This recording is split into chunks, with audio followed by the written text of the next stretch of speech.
এবার আমি সংক্ষেপে বলছি ইবাদত কি এবং কেন এবং কিভাবে করব। মানুষের জীবনের প্রতিটি ক্ষেত্রে আল্লাহর হুকুমকে বাস্তবায়ন করার নাম ইবাদত। আল্লাহর হুকুম বাস্তবায়ন করো, এর নাম ইবাদত। কেন করব ইবাদত? বলে যে আল্লাহর দেওয়া সূর্যের আলো নিতেছি, বাতাস নিতেছি, যে আল্লাহর দেওয়া মহব্বতের কণ্ঠ দিয়ে কথা বলতেছি। আমার জবানের কথা এত সুন্দর, যিনি আমার এত সুন্দর কণ্ঠ দিয়েছেন তিনি আরো কত সুন্দর। কথা বলেন না কেন? তার একটু দেখতে মনে চায় না? হ্যাঁ, তো ইবাদত করো। আল্লাহ কয় ইবাদত করবি, আমার সাথে হবে মোলাকাত, আমি পুরস্কার দিব তোরে জান্নাত। আতিনা ফি দারে দুনিয়া না হাসান, আতিনা ফি দারে উকবা না হাসান, ইয়া গিয়াসাল মুস্তাগীসিন ইহদিনা লাফতিখারা বিল উলুমে ওয়াল গিনা। ইবাদত কি? আল্লাহর হুকুম বাস্তবায়ন করার নাম ইবাদত। কেন করব? রবের মোলাকাত, বিনিময়ে পাবো পুরস্কার জান্নাত। কোন সিস্টেমে করব? বলে মাত্র এক সিস্টেম, হলো মদিনাওয়ালা রাসূলের তরিকা। নবীর আদর্শ মেনে তুমি বাজার করো ইবাদত, নবীর আদর্শ মেনে তুমি ঘুম যাইবা ইবাদত, নবীর আদর্শ মেনে তুমি বাথরুমে যাও ইবাদত, নবীর আদর্শ মেনে তুমি ব্যবসা করো ইবাদত।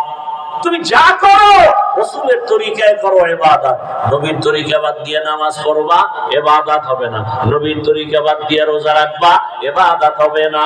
কারণ আমার নবীর আদর্শ এত সুন্দর, জমিনে এমন সুন্দর আদর্শ আর কারো নাই। রহমতের নবীর আদর্শ এত সুন্দর। ও আমার কলিজার যুবক, কয়দিন আর দুনিয়াতে বাহাদুরি করবা? ও আমার পর্দার আড়ালের মা বোনেরা, আমি শুরুতেও বলেছিলাম, এই যে এতক্ষণ আপনাদের বয়ান শুনাইতেছি, একবারও কিন্তু বলি নাই যে সবাই তাবলিগে যেতেই হবে। বলছি? আমি একবারও বলি নাই মাদ্রাসায় পড়তেই হবে, পীরের কাছে যেতেই হবে।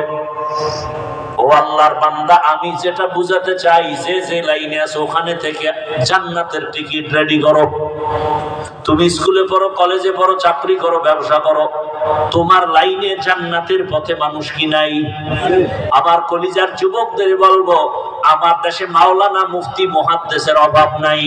আমার দেশে বড় অভাব আদর্শবান ডাক্তার নাই, আদর্শবান ইঞ্জিনিয়ারের অভাব, আদর্শবান প্রফেসরের অভাব, আদর্শবান ওসি ডিসিএসপির বড় অভাব। আজ আমার দেশের জেলা, থানা, সব জায়গার chairman, member, OC, DC SP, army, police, BDR যদি 5 ওয়াক্ত নামাজি হতো, আমার সমাজে বয়ান চলতো ঘরে ঘরে, কোন সুদখোর থেকে অনুমতি নেওয়া লাগতো না। এরে আমার যুবক, দোয়া করে গেলাম, তুমি ওসি হও, এসপি হও, ডিসি হও, ডাক্তার হও, প্রফেসর হও, চেয়ারম্যান, মেম্বার, এমপি হও, তবে ছোট একটা দাবি বেয়াদব হইবা না, সাবধান। বলবা হাফিজ ভাই, ডাক্তার হব বেয়াদব হব না, ইঞ্জিনিয়ার হব বেয়াদব হব না, তার ব্যাখ্যা কি? তার সংক্ষেপ ব্যাখ্যা, 3 জায়গা থেকে বরদোয়া নিবা না, জীবন সফল। যদি